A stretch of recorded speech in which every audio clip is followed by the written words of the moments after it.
This is TWiT. This past Wednesday, a lot of you have heard, it came and went, and the whole internet-wide day of action to save net neutrality to oppose the FCC's plan to remove Title II.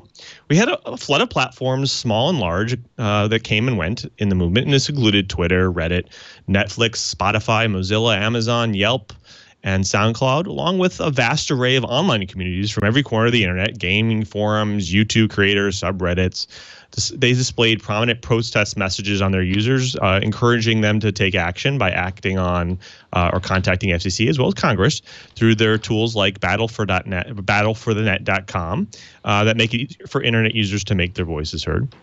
So let's go over some of the movements, what actually happened on this event and what's still happening, actually.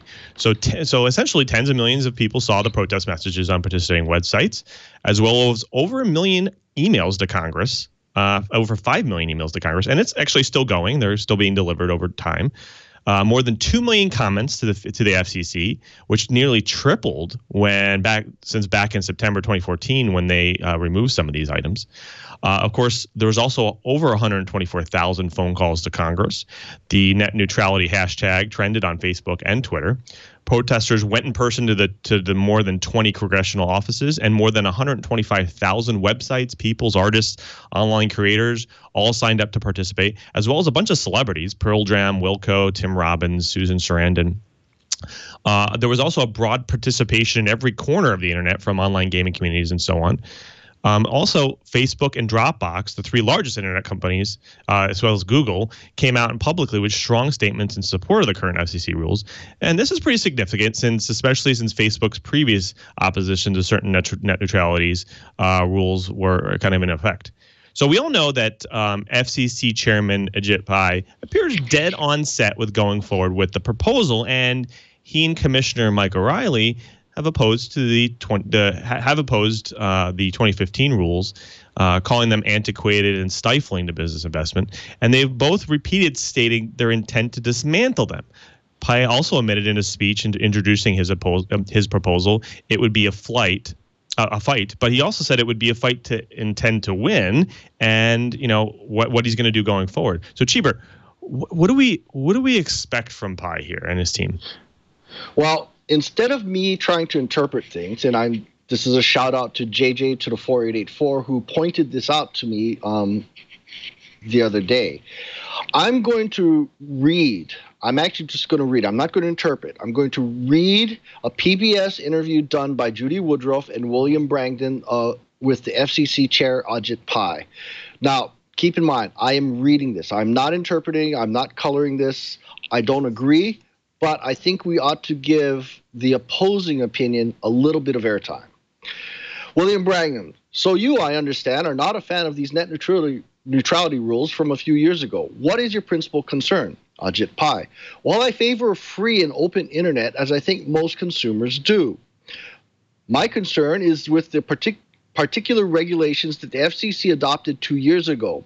They are what is called Title II regulations developed in the 1930s to regulate the mobile telephony monopoly.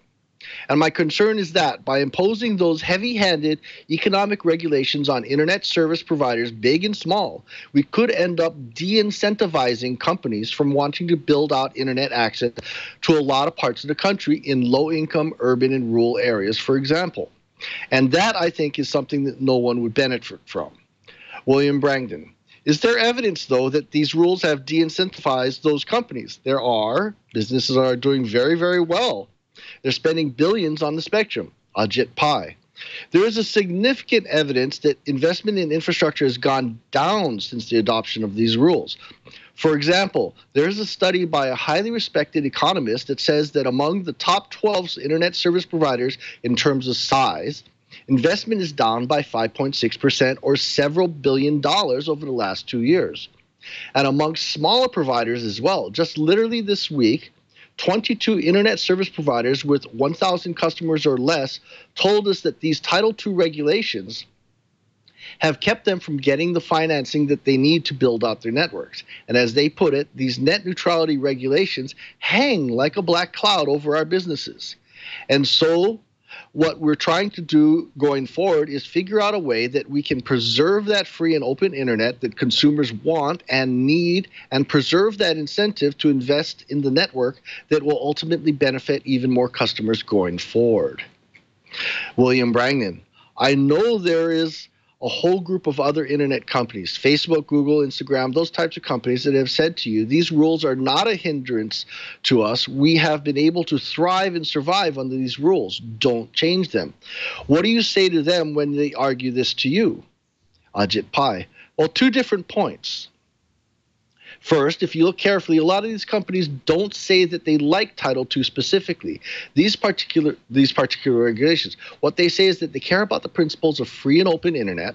And so I actually think there is a decent amount of common ground here, and it's just a matter of finding the appropriate legal framework to reach that common ground.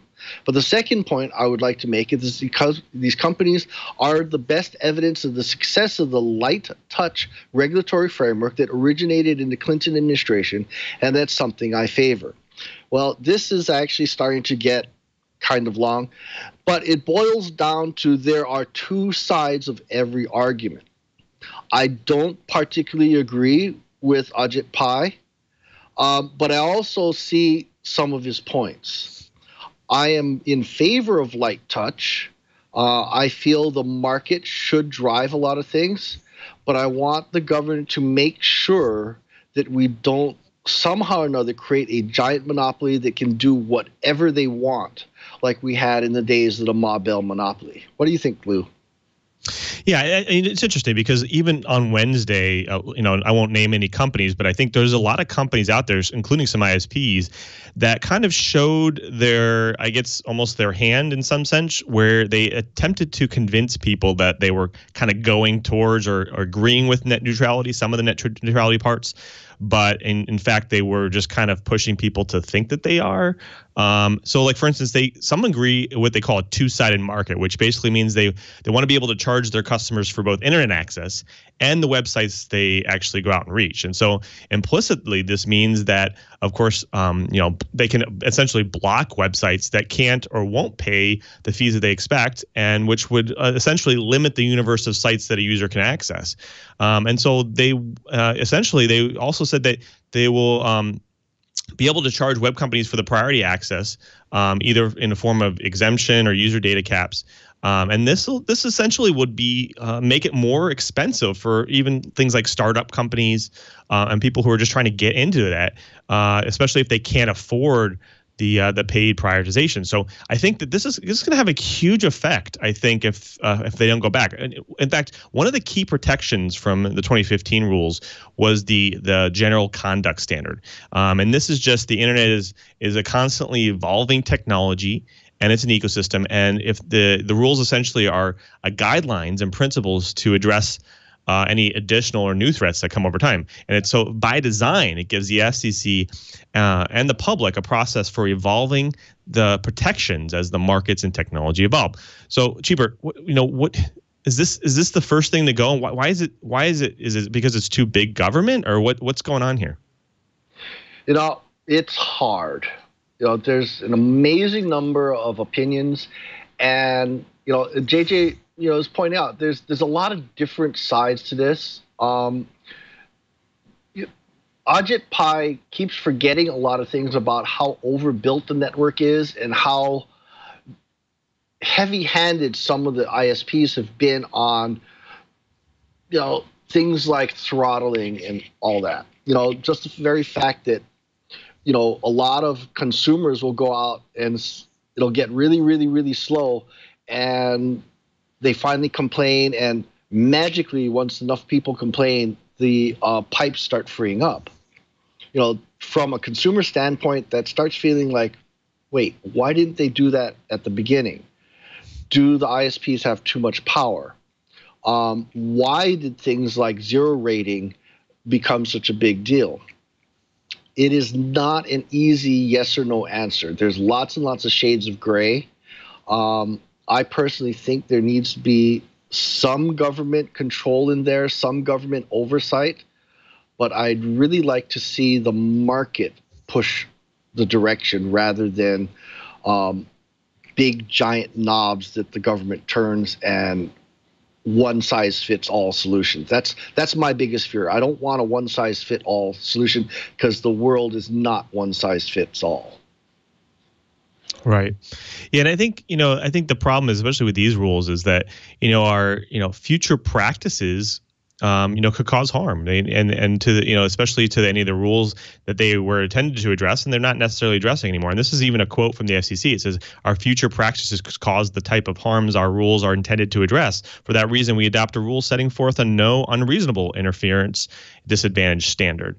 So it almost creates a bit of uncertainty about what's allowed or what's not. In fact, if you think about it, rules and technology, especially for specific technology, they go obsolete really fast. And so, and you can't always be too nebulous. Like you said, uncertainty makes investment riskier. So to me, the SEC got it right here back in net neutrality days. ISPs have deep pockets and they can always find loopholes. So I think we need to find a way to help them out here. Chibert, it sounds like if the SEC goes one way, it seems like Congress might even have to weigh in here. Is it time to get the word out for how you feel? I'm not sure. I've been in government and I know how slow it can move. What I really want is things like, let's try this and say if it doesn't make a difference in 6 months, a year, whatever, that it should automatically just die and we go back. I don't think there's good answers yet. I don't think I've heard a really, really good argument either for or against. W.A. Wisp in the ISP was mentioning that he's a small ISP and he opposes net neutrality. Did I say that right? Yeah, he says he opposes net neutrality. Besides the regulatory burden being ridiculous, I want to be able to shape traffic to provide better service to my customers. So there are definitely two sides to this argument, and I don't, like I said previously, I don't want big knobs. I want little knobs that the government can use to encourage things and to try things out. And if it really doesn't work, for those rules to automatically die, so we don't have to have lots and lots of debate about things. No, it doesn't work. Sorry, let it go. So W.A. Wisp, what do you think?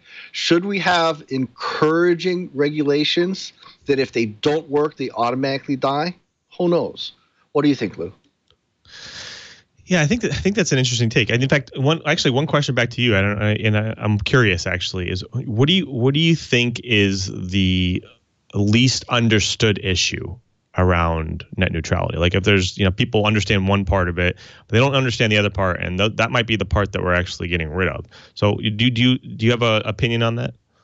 Yeah, I think the most misunderstood portion is the general public has this attitude that everything should be free and open and we should have no throttling, we should have no traffic shaping. No. I'm sorry. Traffic shaping is necessary. If you have someone that's doing, things like streaming video is based typically on UDP technology, which is a Hail Mary. Just throw it out there. It's the fire hose. But the problem is we might have e-commerce that's running over HTTP, which is TCP based, which is a more polite transport technology that will back off during congestion. So there needs to be some throttling so that the people watching kitten videos don't overwhelm the people that are trying to make a living on the internet. So yeah, we need some, and that's really, really, really misunderstood. You talk to Joe whoever off the street, and they'll always tell you, throttling's bad, throttling's bad. No, throttling's good. We just need to better understand it, and people need to work with the ISPs, not automatically do knee-jerk reactions. Right.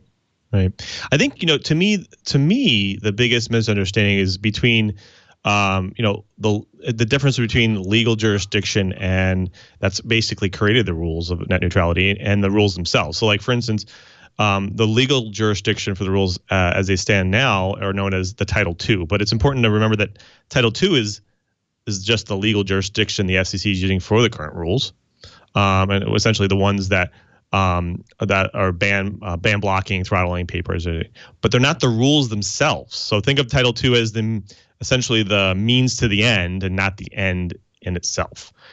We could, however, end up in a world where the FCC uses Title II to create the net neutrality rules that actually didn't protect net neutrality. For example, the FCC could use Title II and still allow ISPs to use paid prioritization or throttling. So this is an important point, sometimes overlooked, and so we always should probably focus on what the end rules are that protect net neutrality. So one actually interesting. There's a really great question in the chat about what can the FTC do to enforce strong net neutrality rules, just like the FCC is doing. And so the interesting thing here is that the FTC itself, they don't really have any authority here to make rules. And if there are new threats on the internet emerging, they can't really do squat. The FCC has the authority to address new anti-competitive practices, and they have engineers and experts on their team. But the FCC has that, but the FTC does not. So unlike the FTC tries to act to correct actions, something like that, either by doing it itself or asking companies to do lawsuits, they don't always take action very well. For instance, like imagine a startup is required to pay access fees, or if they don't, they'll be put as a disadvantage on the internet. And in fact, if you think about it, on average, a startup essentially launches with maybe 75,000 to about 300,000 outside funding. And to me, that's nowhere near enough amount of money to actually go and fight lawsuits against big companies like Comcast and Verizon. So, and in fact, those types of lawsuits would take you years to do. So, I think here's a philosophical question back to you, Cheever. Net neutrality, was it huge before 2015? How did we get to this point actually? How did we actually get here? I'm sorry, asleep at the wheel. Not sure how we got here. Tom Wheeler certainly had a lot to do with where we got started. Truth be told, I want to feel like it's when we started, the first company started playing the zero rating game is when people stood up and said, hey, what, huh? How come someone can go to the front of the line just by paying money? So in my opinion, that's how it started. Maybe someone in the chat room was paying a little more attention to it. I was busy trying to be an academic.